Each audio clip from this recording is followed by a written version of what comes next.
Welcome to the official trailer breakdown for Stranger Things Season 5 Volume 2. They just released a 1 minute and 45 second long trailer along with some new stills on Instagram for Season 5's Part 2. This is going to contain so many spoilers for the second half of this season, and we will also be going over all of the extra scenes that they only included in an alternate version of this trailer that they secretly released on Netflix. And we're going to go over so many details that you may have missed on your first time watching it because it was a lot to take in, and we're going to be going through this chronologically, starting with the ending of The Sorcerer, and we're going to talk about everything in between that happens all the way until the end of episode 7, The Bridge. And just to go the extra mile, I'm also going to be including and talking about all the previous Volume 2 shots that they released, and we'll be connecting the dots with all of those and the new ones. This will be the ultimate Volume 2 breakdown. So strap in and send this to all of your Stranger Things friends because I want to see all of you in the comments discussing the last multi-episode trailer for the entire show. It's crazy that this is the last. Make sure you're subscribed because there will be a bunch of important videos coming out next week that you need to see before you watch Volume 2 on Christmas. And now that we're all subscribed, let's just jump right into this video because I have a feeling it might be a long one. Now, we open on episode 5 on this shot of Will in the Max Z right after he used his powers to snap all the Demogorgons and save his friends.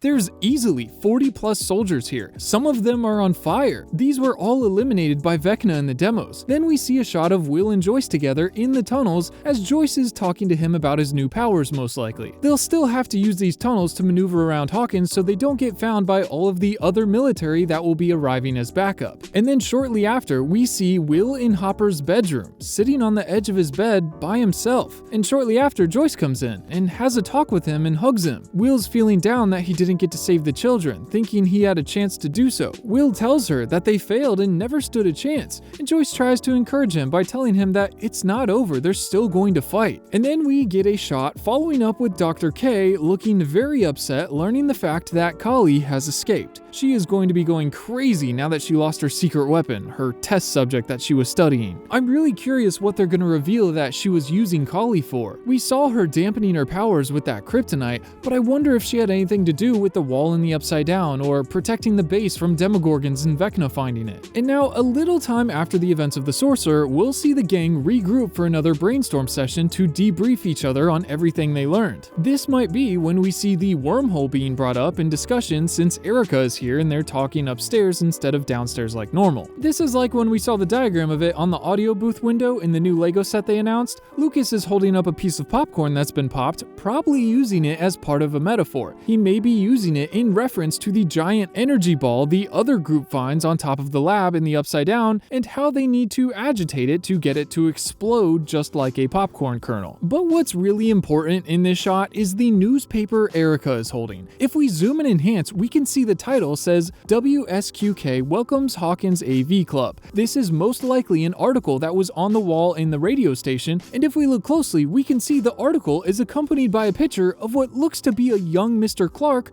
along with, do you remember who started the Hawkins AV Club? That's right, Bob the Brain Newbie.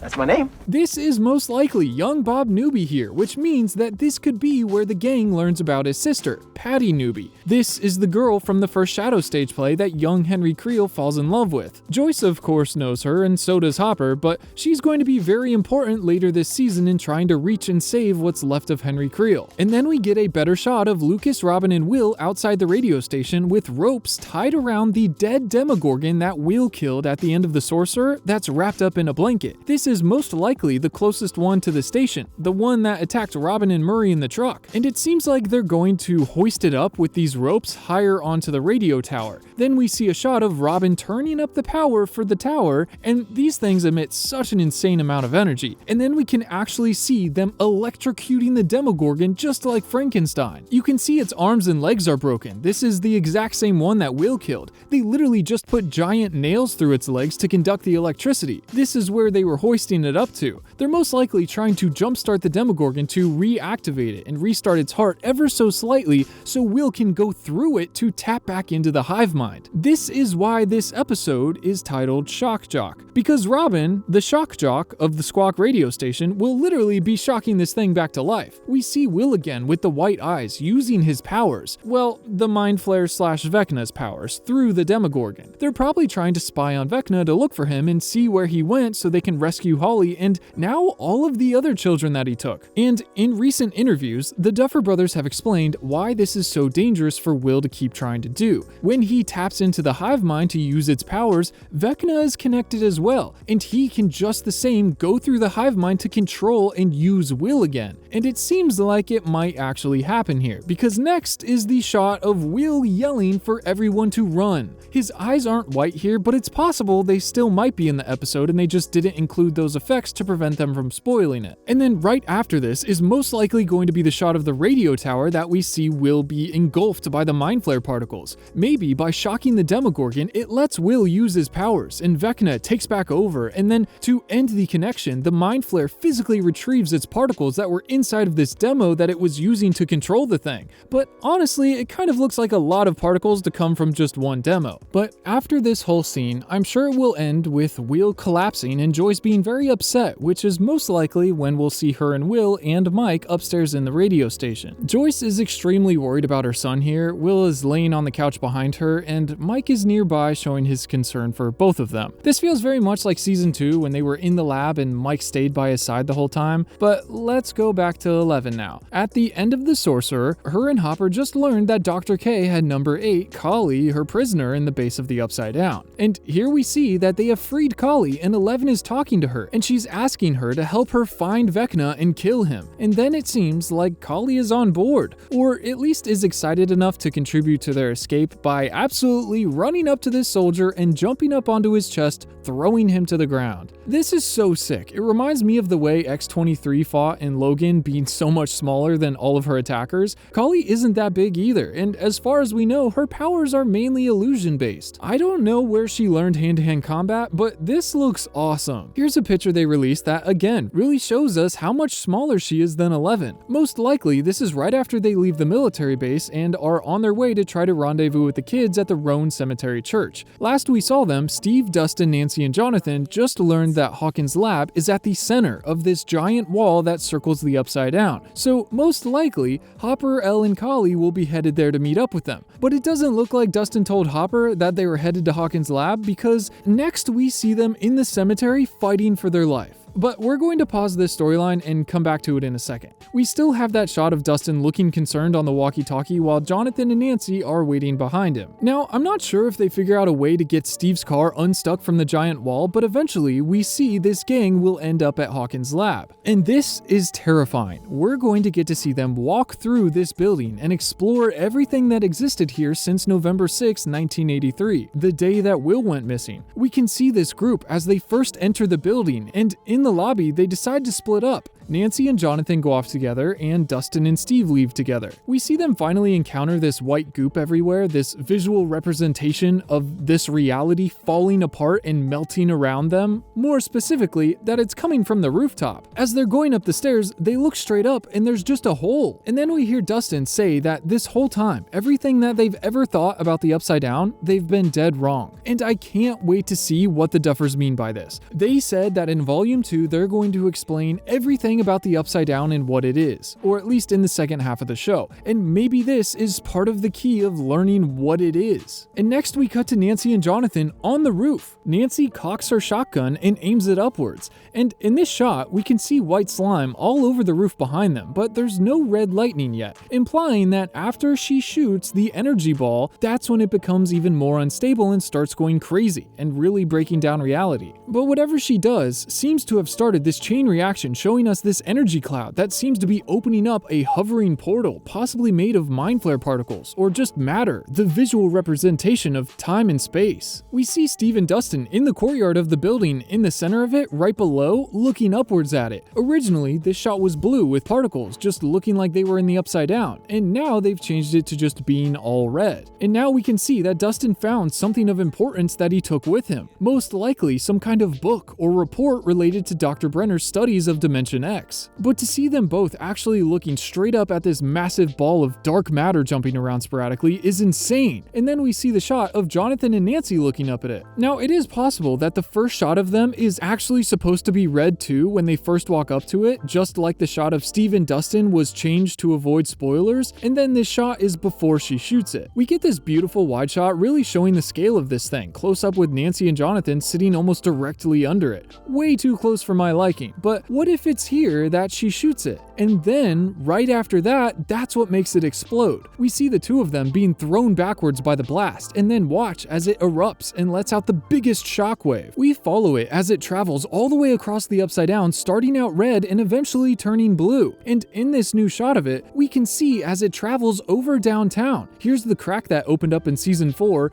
It leads directly to the library here, and then on the right is the Lookout Church we last saw Erica in at the end of The Sorcerer. And then we follow it as it makes its way all the way to the outer edge of the Upside Down, to Roan Cemetery Church, going over Hopper, 11, and Collie's head. And then it must have really messed up something here, or gotten the Mind Flayer's attention, because next we see the shots of them fighting through the graveyard. All the tombstones and debris are being whipped around, and you can see 11 is using her powers to almost create a force field bubble around her, Hopper, and Collie that is keeping them safe. I'm really glad that 11's been training, because this looks like the moment that she'll need her powers the most so far to keep them all safe. I wonder if this is the Mind Flayer particles that are making this whirlwind around them, or if it's just the agitation created in the Upside Down by the shockwave from the lab that just hit the wall. Now, when we go back to the kids at the lab, that's when everyone's crying. I'm not sure if some of them got really hurt when they were blown backwards from the blast, or maybe they almost died, or maybe they're crying for a different reason. Jonathan and Nancy have their jackets off now and are sitting down talking and crying together. Maybe one of them got knocked out, or Nancy is worried about Holly, but it could be something else because Steve and Dustin are also crying. It's possible one of them got knocked out or there was a death scare, but Dustin is hugging onto Steve so tightly and crying in his arms. I'm very worried about this duo in Season 5. It seems like he thought he lost Steve here. They're definitely going to pull on our heartstrings. Have your tissues ready. And eventually, Hopper, Callie, and Elle will escape the Upside Down and make it back to the radio station. We see Elle in the soundproof audio booth, blindfolded and putting on headphones, most likely listening to static to try to locate Vecna or Holly. And then we see a shot of Collie looking through the glass, watching 11 slip into the void. It's kind of cool to see the roles change. Last time Collie was teaching 11, and since she's been wounded and needs a recharge, and 11 has the stronger powers. And then we're going to step into the world of Episode 6, Escape from Camazotz. Just like we talked about in the last video, here we can actually see Max and Holly stepping through her bedroom window and back into the Wheeler house. This is so cool. It's most likely not actually the physical Wheeler's house, but they're traveling from Henry's mind into Holly's mind, into one of her own memories. You can see the shards of the mirror that have fallen out on the dresser below after Max broke the mirror, and it seems like this is another one of those warped reality transfers, kind of like in Season 4 when they went through the portal and it was upside down. This seems like Max and Holly are looking down at the hole in the ground as they lean over it, but they use it to come through a wall. So originally they should fall downwards, but when Max enters, you can see as her body falls sideways towards the ground in Holly's room, which is pretty cool that gravity is perpendicular to what it just was. Also, I wonder where Holly opens the original portal.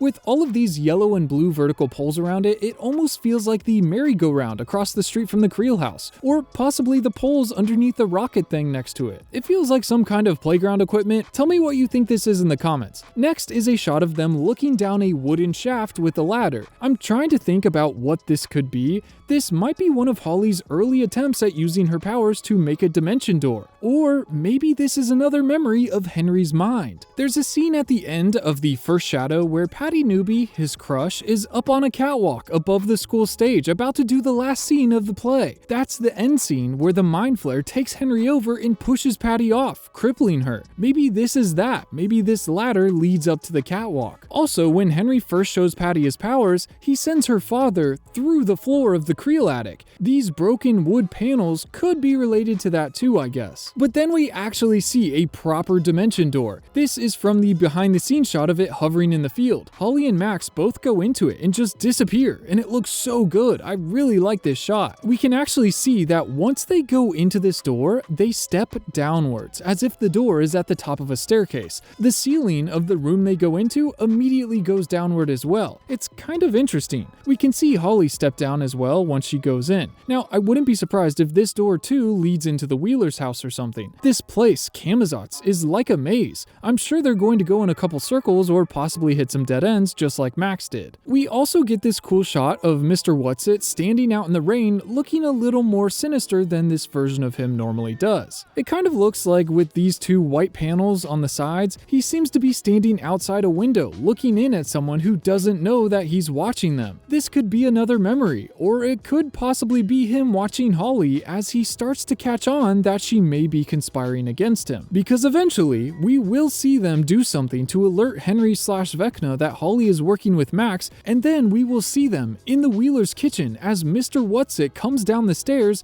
and then just like Jamie Campbell Bower said, we will see Vecna, the real Henry Creel, come through Mr. Whatsit. And they show us this with this insane shot of him twitching on the stairs, going back and forth, glitching between Mr. Whatsit and Henry Creel as a Hawkins orderly. We can see that Henry wins, and as he walks down the stairs in Holly's memory, his hand transforms into Vecna's. Holly is absolutely mortified as she watches Vecna in his true evil form walk around this corner. This is so crazy to see Vecna in the Wheeler's house, even if it's just in Holly's mind. And then next we see Max and Holly running back through the forest and into the caves to hide. In the shot of them in the forest, we can see Holly still has the weapon she took from the Creel house, the fire poker stick. She was originally going to use this to defend herself from the monsters in the woods, aka Max, but now I wonder if we'll see her stand up for herself and try to attack Vecna with it. Who knows, maybe she'll get lucky like Max did and catch him off guard. I wonder if it's here that they'll address Henry's cave trauma from the first shadow.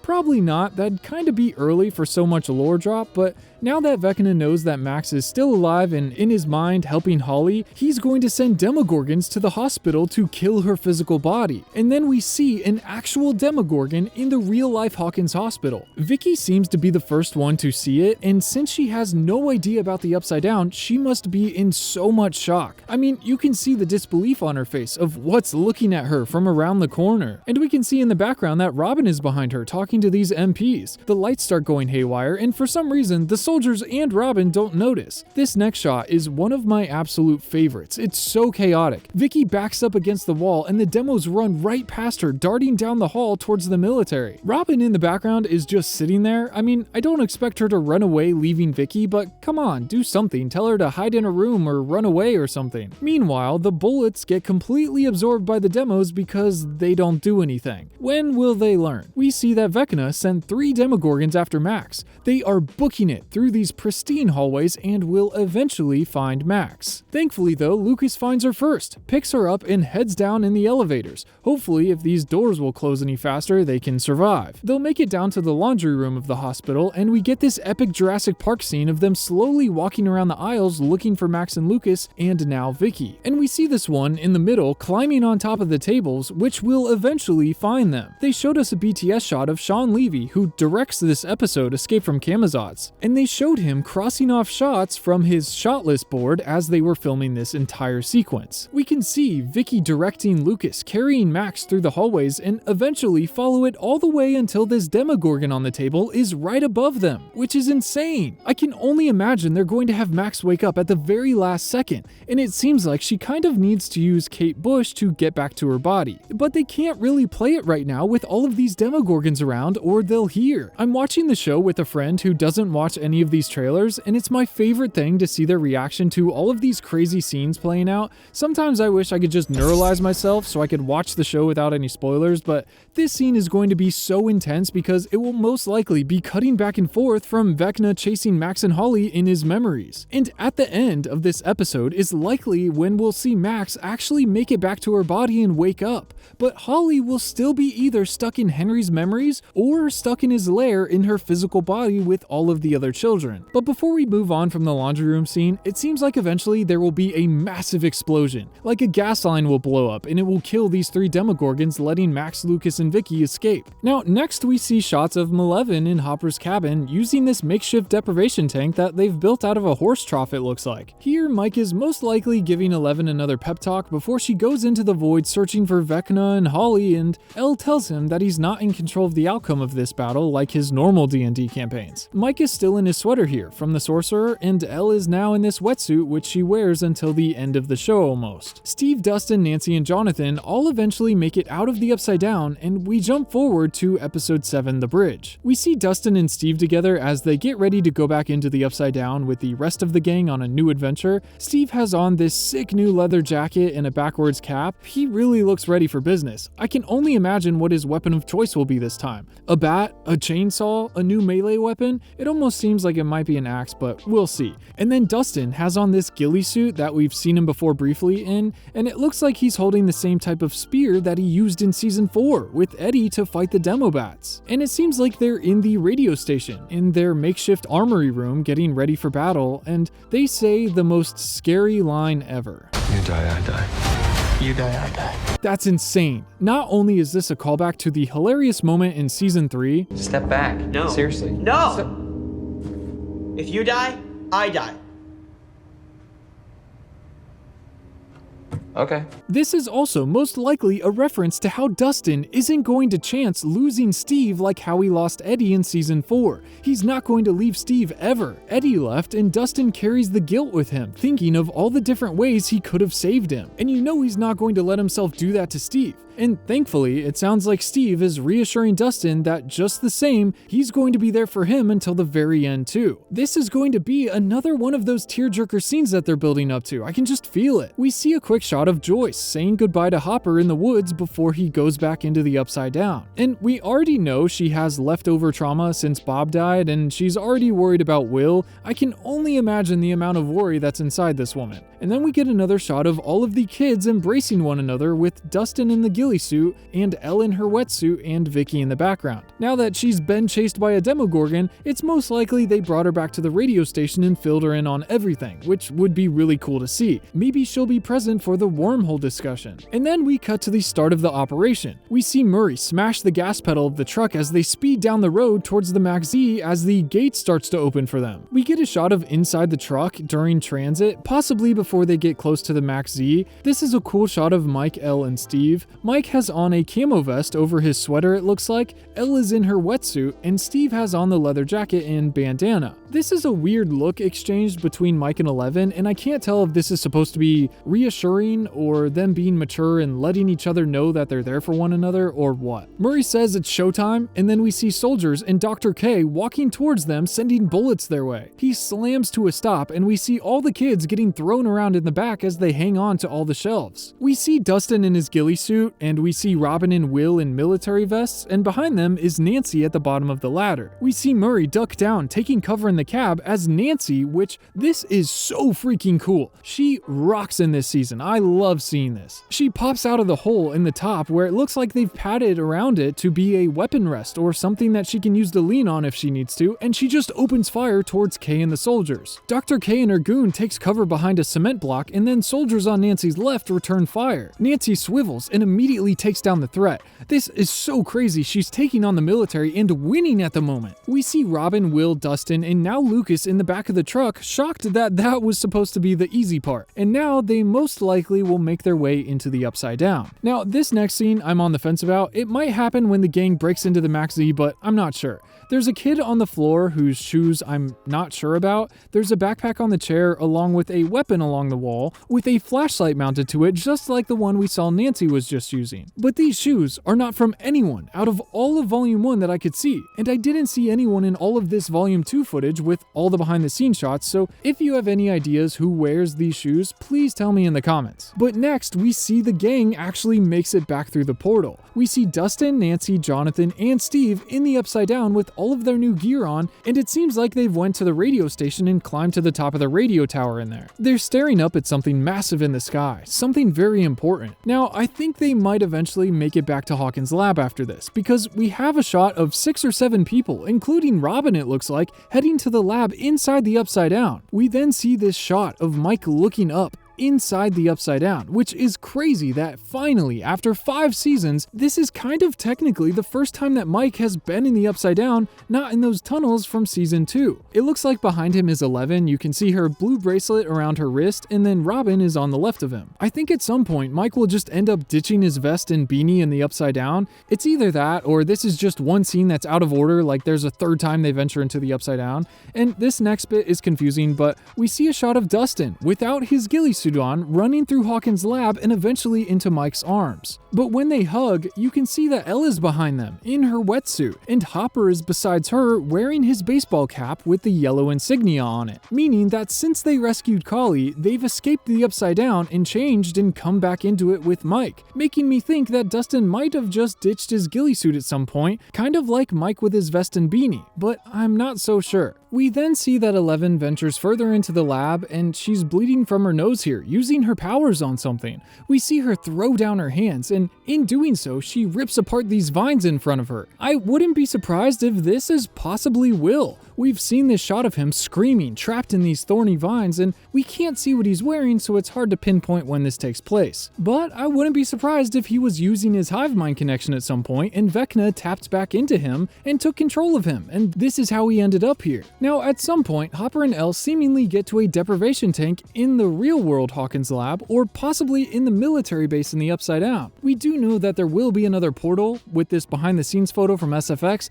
but this apparatus looks very close to like what she used to use, and Hopper is in the same outfit from when they go back into the Upside Down. And then eventually we will see Dr. K pull up with all of her soldiers and burst into the Upside Down Hawkins lab. And now lastly, we get this guttural shot of Vecna 2.0 in the belly of the monster. This is the lair that he's been storing the kidnapped children in that the Duffers said looks like the rib cage of a monster. And in the visions, it kind of looks like there was a hole in the middle of the room, and this is where Vecna has tapped into and connected himself next to all these massive teeth or bone spikes. It really seems like they're going to be leaning into the Mind Flayer being the big bad and Vecna just being influenced and manipulated, and who knows if they'll save Henry Creel. Tell me in the comments if you got tickets to see the final episode in theaters. Now, we just see a shot of Dimension X with all of the rock formations everywhere. This is the space between worlds as it starts to crack open, and we see red lights appear everywhere. Most likely this is them using the children's power in that lair